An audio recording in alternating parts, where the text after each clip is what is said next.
Good morning. At alas 10 na pala at late na ako nagising. Sarap ng tulog ko ngayon, mahaba. Hindi naman ako late na tulog pero late ako nagising. Okay, di ba? Yan, meron na nga pala mga pabasa sa mga chapel dito sa lugar namin. Mahal na araw. Bali ano ngayon? Friday ba? Ano ba ngayon? Merkules nga. Nakalimutan yung araw. Wait, check natin. Alam ko Merkules na ngayon eh. Nag-iipon na rin pala ako ng tubig at ito yung ipanliligo ko. Merkules na ngayon at ilang araw na rin ako hindi nakakapag-workout. Huling papawis ko yung bike lang. Ganon. At may ganon talaga eh. May araw na tamad ka talaga. Kaya tingin ang haba na tulog ko lagi. Haba lagi ng pahinga ko ngayon. May araw na tatamarin ka eh. Ay, pero siyempre dahil nandiyan lang naman yung mga gamit natin, di ba? Dahil nandiyan lang naman yung mga gamit natin, naka-relax lang yan siya dyan. Di ba? Kung gusto magpahinga ng katawan, di ba? Ipahinga. Ganun na lang yung alam ko ngayon eh. Huwag naman sana laging pahinga, no? Pero babalik pa rin tayo dyan. Nandiyan lang naman yan eh. Nakakapag ano naman tayo eh. Nakakapag cardio naman tayo nung nakaraan, bike. Diba? Kahit pa paano, pawis na pawis ako nun. At ito na, maliligo na muna tayo. Oras ngayon at ang araw ngayon. Blurred kasi ito pagka, ano, Wednesday. Alas 10 na ng umaga. So, tayo na tawag dito. Tayo na maliligo, mag-asikaso at pasok na sa trabaho. Let's go! At nandito tayo sa shop. Kapakainit. Wait lang. Wala nakapas yung ano. Nakalimutan ko pala magbayad na renta dito. Ay! Uno na ngayon. At nakalimutan ko magbayad na renta. Buti na lang bago ako pumasok ay naalala ko. Kaya kinuha ko yung pangbayad na renta doon sa ano nila, pera nila. Kaya ngayon, bayad tayo na renta. Benta ko rin kahapon. Benta ko kahapon, 3K. Yan. 7.5 ang renta dito eh. Buwan-buwan yun. 7.5. Eh, may pera naman na 7.5 doon. Kaya pinala na natin. So yun. Kain muna ako. Nagugutom na ako. At ang ulam pala natin ngayon ay ganun ulit. Dalagang bukid. Masarap kasi itong isda na to eh. Nasasarapan ako sa kanya kasi mas malasa yung ano niya. Mas malasa siya. Yung laman niya. Matamis, ganun. I-compress pa yan, di ba? Kaya masarap. Tapos sayote naman ngayon. Yan, sayote naman saka isang kanin. Hindi na ako bumili ng extra rice kasi marami pa tayong mansanas. Hindi nga natin ito nagalaw kahapon. Busog tayo. Yan, saging. At ayun na nga, kinuha na yung bayad sa renta. Bayad dito sa bahay. Tayo kakain na.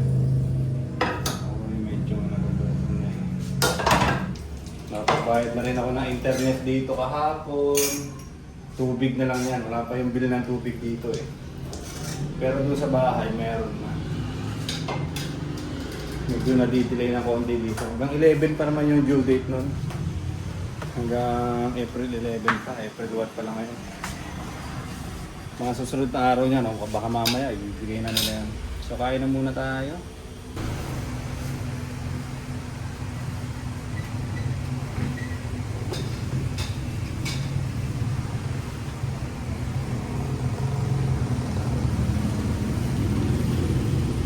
So, yun.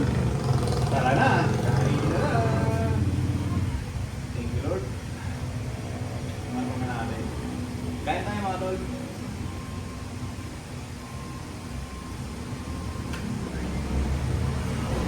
Palaging masarap ang ulam ko dito.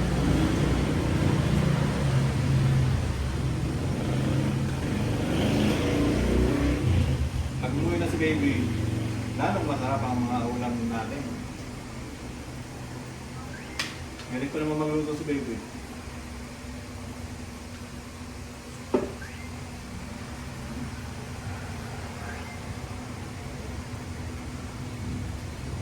Tagal naman ng bukid.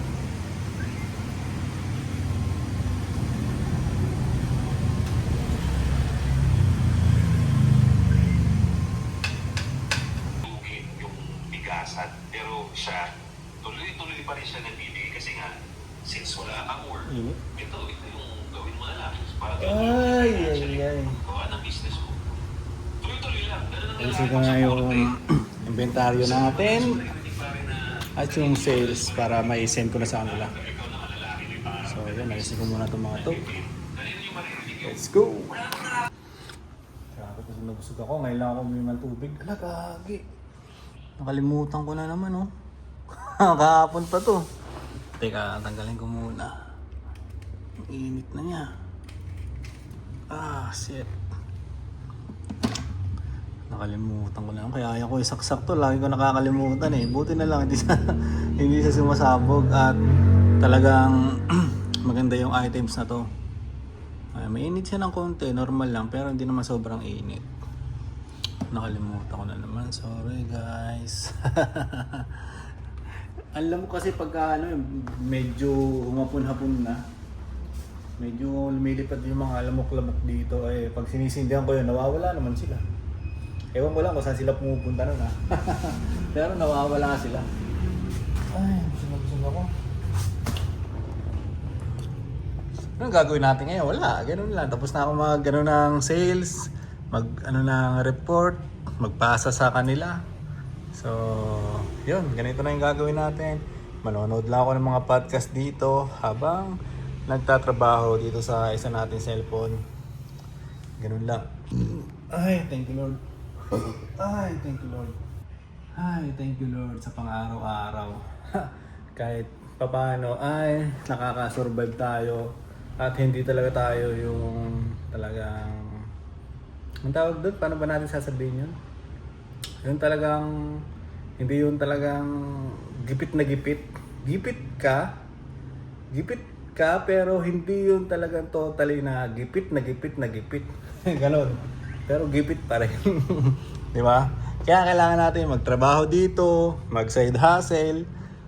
Di ba? Ganun. Kailangan natin ituloy-tuloy yung ginagawa natin para hindi tayo mababa sa gipit na gipit na gipit. Ganon. Okay na yung tamang gipit lang, di ba? Okay na yung ganon. Kung mas maganda pa ay lalagpasan mo pa yung gipit na yon, di ba? Yung hindi ka, pagkatapos ng gipit, yung medyo maaliwalas na ang buhay. Yun na yung tinatarget natin. At yun din yung nado-document ko dito, di ba? Kung ano yung buhay ko ngayon, masasama yan sa documentation natin. Lahat yan. Gawa na lagi kong binabanggit dito sa vlog ko. O hindi na nga masyado ngayon. Kasi bilang isang lalaki, gusto ko rin na gumanda yung buhay ko. Gusto ko rin malagay ako sa maayos. So, kahit pa paano, ginagalawan ko naman eh. Pumapasok naman ako lagi, di ba? Pinapasukan ko naman yung trabaho natin. Nagsa-side hustle naman ako. At itong YouTube, syempre kahit pa paano, kahit sabihin ko na, dino-document ko lang yung buhay ko. Pagdating ng araw, after 10 years, di ba? 10 years kung tuloy-tuloy tayo na magbablog, ay kahit pa paano meron papasok. Diba? May papasok na income. Siyempre, mamamonetize itong channel natin eh. Mamamonetize to siya. At ayan, darating yung income. Kahit na hindi natin hilingin, darating yan. Basta ginagalawan lang natin, kinikilusan natin, di ba? Ganun lang naman yun. Ganun lang naman ang buhay. So, yun. Manonood ako ng mga podcast ngayon. Manonood ako ng mga podcast habang nandito, nakabantay sa shop ni Utol. At wala akong masyadong trabaho ngayon. Wala kasing ending eh. Kaya wala akong masyadong trabaho ngayon. At yun, ganun lang muna. Mamaya mag-vlog ulit tayo. Mga hapon siguro. Alas 12 pa lang. Ayusin ko muna yung bill dito sa isang hustle natin. Yan. Numbers. May calculator naman tayo dito, kaya walang problema. Ay, hapon na nito. At ganun pa rin, nandito pa rin tayo sa akin na upuan natin. Lobas na ako kanina, nandigarilyo lang ako ng isang stick. At ngayon, mag-order tayo ng pagkain. Mag-order tayo ng pagkain. Parang hindi ko kakayanin ito. Nasanay na naman yung katawan natin na bandang alas 6 ay kumakain tayo ng kanin. Yan. Dalang beses naman ako kumain ng kanin eh. Tanghali, saka 6 p.m. Ganun. Gabi. Yun na yung gabihan ko. Yung ano na yun. Ang in-order ko ay tokwat baboy, saka calamares, tapos isang kanin lang, isang rice. So yun na yung in-order natin. Yun na yung hapunan natin ngayon. Yun na yung hapunan natin ngayon. Grabe na kung isipin mo. Ang hirap ng buhay talaga kung isipin mo kasi gastos na naman yun. Nasa 250 na naman yun. Ako lang mag-isa ngayon Di ba? Wala pa yung mga anak ko sa akin. Gagawin ko ngayon antayin ko na lang yung order natin. At lalantakan natin yan maya-maya.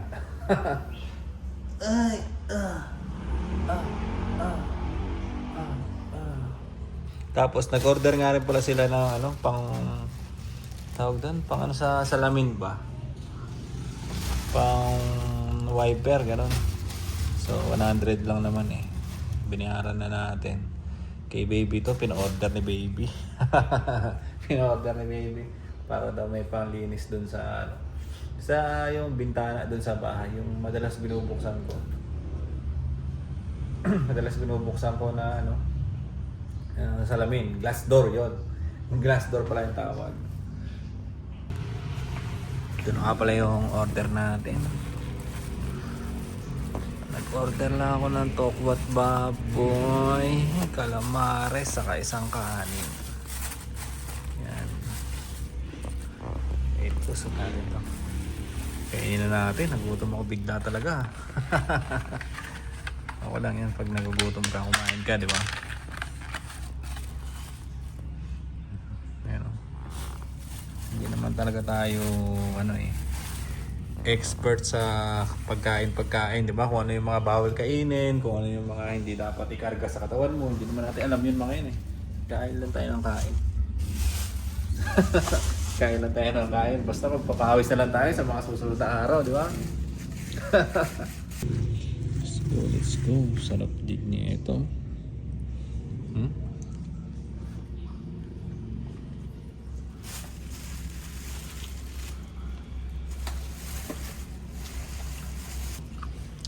Tokwat baboy.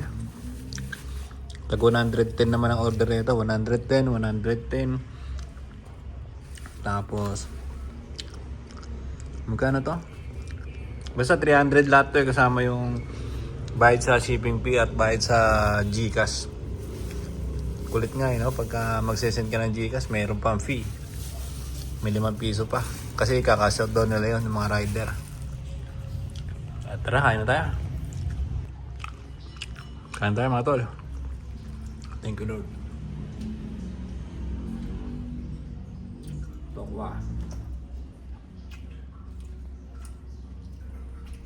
Baboy.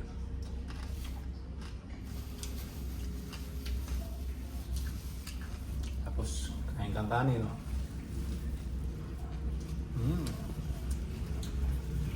Ayos na.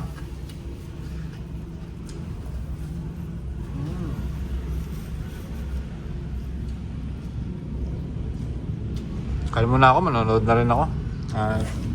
Yung cellphone ko. So number one, the best investment is to educate yourself first. Ano yung mga available sa'yo? Kasi mina-match din yan eh. Okay, let's... At ayun na nga, nabusog na naman tayo. Ay, tapos na tayo kumain. Napagsindi na rin tayo na sigarilyo. Ayun na. Alas 5 na ng hapon. Busog. Ay, thank you Lord. At yun na siguro, hindi ko din alam kung nakailang minuto na ako sa pagbablog ko para sa ngayong araw. At dito na rin natin tatapusin yan. Kasi work na tayo nito. Work doon sa hustle natin na binibill ko kanina. Ganon. So yun lang mga tol. At isang araw na naman ang natapos. Isang araw na naman ang natapos sa pagbablog natin. Yun, as usual, nandito lang tayo sa shop. Nakaka3 benta pa nga lang ako. Ayan, nakatatlong benta pa lang tayo. Pero sana mamaya pag wala ng araw ay pumasok na yung mga customer. Para may benta tayo, di ba? So yun lang. Hanggang dito na lang itong vlog-vlogan natin para sa ngayong araw. Bye-bye!